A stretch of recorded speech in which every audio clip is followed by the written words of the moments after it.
Le Mans, France, June 23rd, 1991. It was around 12 o'clock in the afternoon at the 59th running of the 24 Hours of Le Mans when the race-leading number 1 Sauber Mercedes C11 went into the pit lane with a massive issue. The alternator bracket had sheared and unfortunately snapped the water pump drive belt, causing the car to unfortunately retire. Now in the lead was the number 55 Mazda 787B. The 787B wasn't as quick compared to the likes of the Jaguars or Mercedes, but what it did have was incredible reliability. The majority said the 787B wasn't going to win this race, but by the end of the event, it proved those doubters wrong. Eventually, that very same entry crossed the line in first to achieve a historic win for Mazda and for Japan as the first Japanese manufacturer to win at the historic 24 Hours of Le Mans. Even though Mazda achieved this incredible result at Le Mans and the 787B became an iconic race-winning entry, the fact of the matter is the following season in 1992 would be Mazda's last appearance in prototype endurance racing as a factory-backed effort for quite a long time. They were absent until about 2014. Just a few years before the creation of DPI, and that's pretty much where our story starts. While Mazda returned as an engine supplier in 2005 within the championship known as the American Le Mans Series, they didn't return as a fully fledged factory effort until 2014. That same year, Mazda and Speed Source entered the reborn IMSA championship with 2 customer LMP2 entries. Mazda and Speed Source raced a car called the Lola B12-80 until the end of the 2016 WeatherTech Championship. After that, Mazda invested into a new project called Daytona Prototype International, more commonly referred to as just DPI. On November 16th of 2016, Mazda unveiled a brand new prototype race car. It was called the RT24P. This was short for Road to 24 Prototype. This car would be entered into the IMSA WeatherTech Sports Car Championship for the following season of 2017, racing in IMSA's all-new category, the DPI class. This prototype wouldn't race at the 24 Hours of Le Mans compared to other past Mazda entries such as the 787B.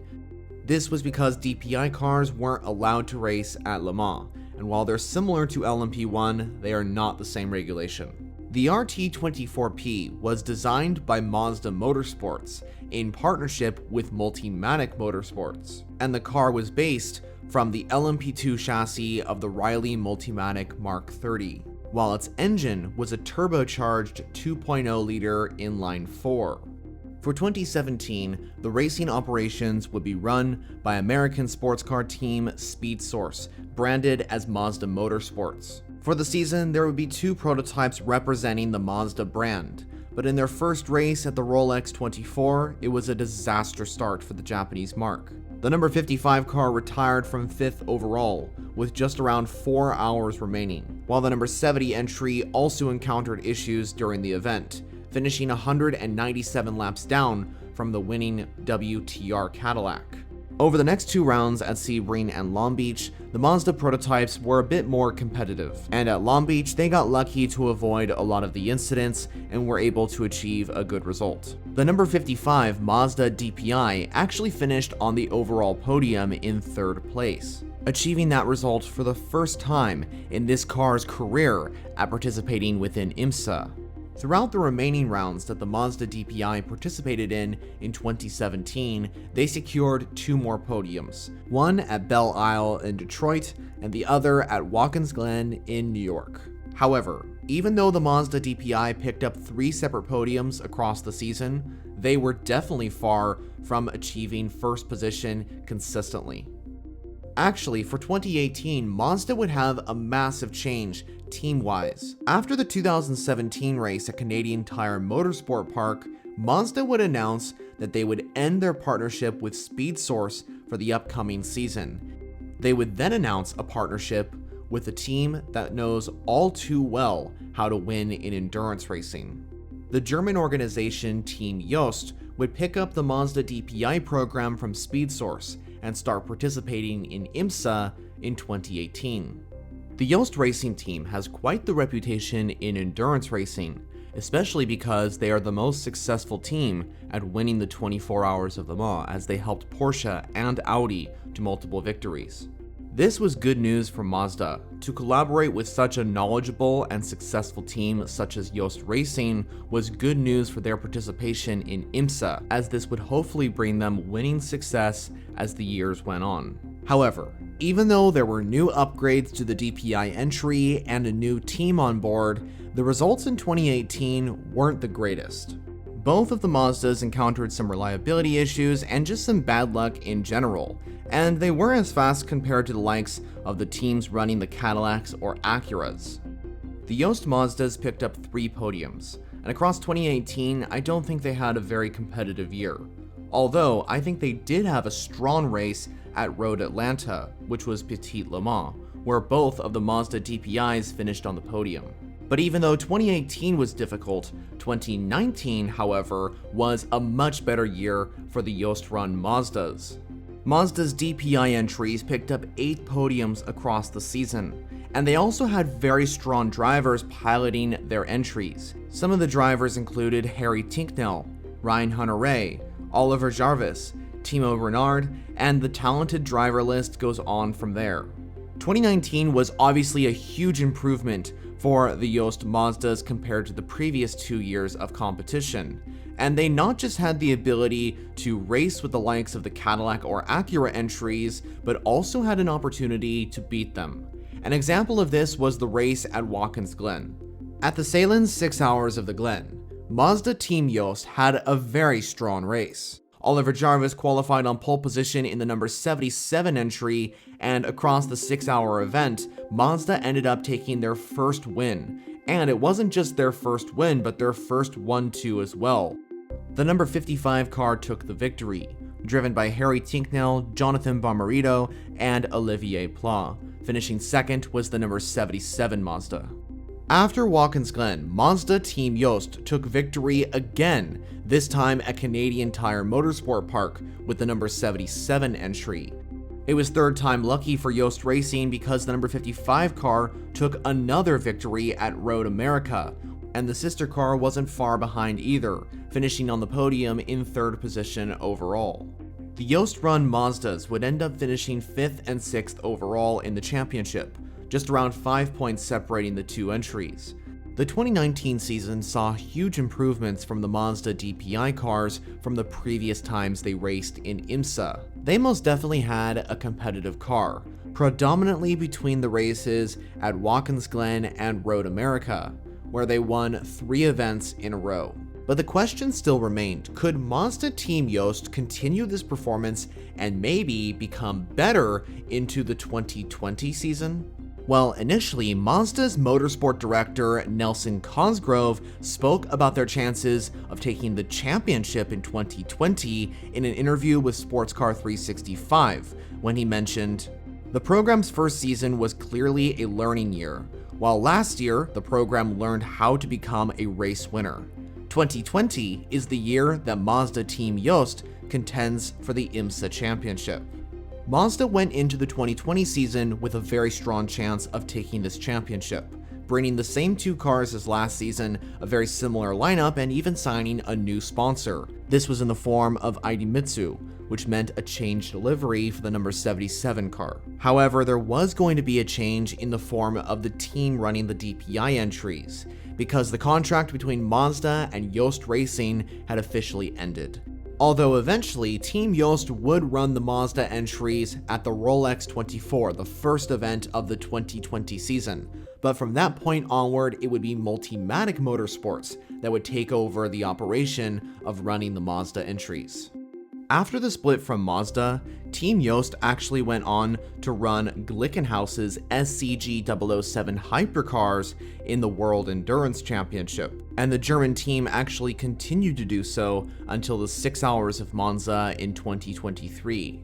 Even though the partnership with Mazda and Team Joest had ended, the Japanese marque would still have a very strong chance at taking this IMSA championship with Multimatic Motorsports at the helm of this operation. However, after the first event of the season, the Rolex 24, where Mazda, in their final race with Team Joest, would secure a podium with the number 77 car, the season would be heavily interrupted by the arrival of the COVID-19 pandemic and wouldn't be restarted until July.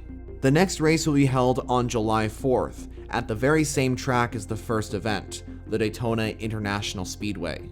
The race ended up being perfect for the Multimatic run Mazda entries. The number 55 car, driven by Harry Tincknell and Jonathan Barmarito, secured first position, with the sister car in second. This was exactly the result Mazda needed if they were going to win the championship in the DPI class. Throughout the 2020 season, the Mazdas secured some incredibly consistent results. Both cars never DNF'd and finished in the top 7 in every event. Heading into the finale at Sebring, this was Mazda's best chance at taking the championship with the DPI entry. The Mazda DPI entries were very competitive across the entire 12-hour event. The number 55 car, which had the best chance of taking this championship, actually finished with the victory of the 12 hours of Sebring, which was a huge accomplishment for that DPI crew. And the second car finished on the podium as well in third position. However, it wasn't enough to win the championship. The number 7 Penske Acura was able to take it even though they finished in 8th position. That was mainly because of their string of victories they achieved from Road America all the way to Canadian Tire Motorsport Park. The Mazda Multimatic entries did everything they could to win this championship, even winning the last race of the season, the 12 hours of Sebring. In fact, the number 55 car just finished 5 points behind the championship-winning number 7 Acura. The 2021 season rolled around and Mazda Motorsports decided to only bring one entry, the number 55 car. The number 77 wasn't brought for 2021. At the first race of the season, the Rolex 24 at Daytona, the number 55 car qualified second and finished third in the race. And from there, it just got better for the Mazda crew. However, after Daytona, Mazda made a crucial announcement for their future in prototype racing. They confirmed after 2021, Mazda would pull out of the IMSA WeatherTech Sports Car Championship and prototype racing altogether. According to Autosport.com, Mazda claimed that their decision to pull out of IMSA was partly because of the fact that IMSA is concluding the DPI regulations. The new prototype era of endurance racing had already started to take motion. Hypercar was already introduced into the WEC, and IMSA would bring in a new set of regulations for 2023 called LMDH. Mazda chose not to pursue the LMDH regulations, compared to their rivals Cadillac and Acura, and for 2023, BMW and Porsche would also join. Knowing this would be their last season in IMSA's prototype category, the Multimatic Mazda operation produced probably their best season across the entire prototype racing of the DPI regulations. Across the season, the Mazda DPI entry always finished in the top 5 and never retired from any event. The number 55 Mazda DPI would secure 2 more victories across the season. One at the 6 Hours of the Glen, which was the first race they won back in 2019, and one final victory at actually the finale of the 2021 season at Petit Le Mans. The race at Road Atlanta was the perfect way to send off the Mazda DPI's career in IMSA, with Harry Tincknell making a courageous overtake on the number 31 Whelen Engineering Cadillac, which ultimately got them the race win with around 20 minutes to go. So that is the complete story of the Mazda DPI. Even though this prototype race car never won the championship, I still consider this a very underrated project from Mazda. During its 5-year stint in endurance racing, the RT24P achieved 7 wins and 26 podiums, and the car just got more and more competitive as each year went by. What did you think about Mazda's career in IMSA and their DPI entry? Were you sad that they pulled out of IMSA after 2021? Let me know all your thoughts down in the comments. I hope you enjoyed this video, and if you're interested in endurance racing and you're not subscribed yet, I highly suggest you do so. I make content on WEC and IMSA every single week. And speaking of content, here are some videos you can watch right now. So thanks for watching, I'll see you all in the next video.